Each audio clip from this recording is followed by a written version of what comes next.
अगर दुश्मनी भी हो जाए और वो बड़े हैं तो पंडित जी पाए लागू और धम्म से भारत माता की जय।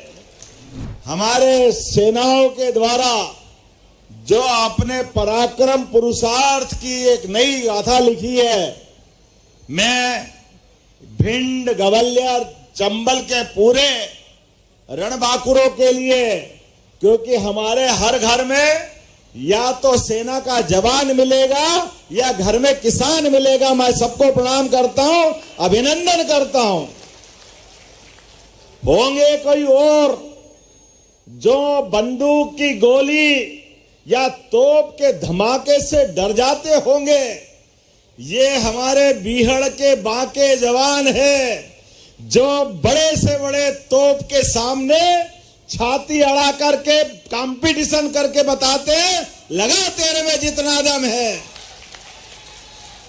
हजारों साल से ये हमारी चंबल की धरती भारत के दुश्मनों को ठिकाने लगाते आई है, ये इसका रिकॉर्ड है।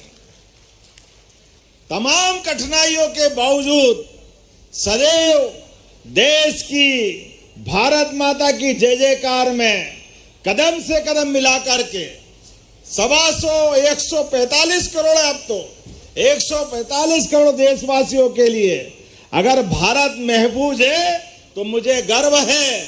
देश के बाकी राज्यों के सैनिकों के साथ चंबल के सैनिक भी सीमाओं पे खड़े हैं, हमें इस बात का आनंद है।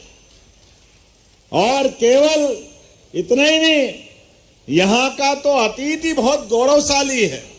लाहौर महाभारत कालीन वो लाक्षागृह की घटना, ऐसा बोलते हैं कि पांडवों के लिए कौरवों ने जो षड्यंत्र किया, उस षड्यंत्र के आधार पर यहां ये लाक्षागृह बनाया गया था।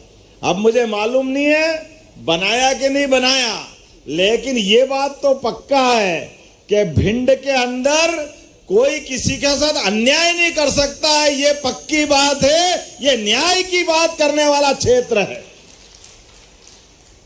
इसलिए सदैव न्याय वालों के साथ खड़े होता है।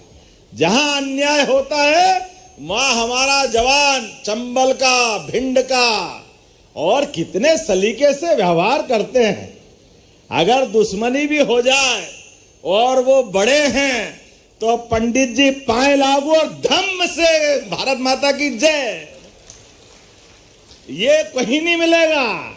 ये हमारे संस्कार है कि हमारी शत्रुता भी है तो सलीका भी है, हमारा प्रेम है तो जीवन न्योछावर है। इससे बढ़कर कहां कोई लोग मिलेंगे अपने बीच, तमाम कठिनाइयों के बीच भी। अब तो समय बदल गया।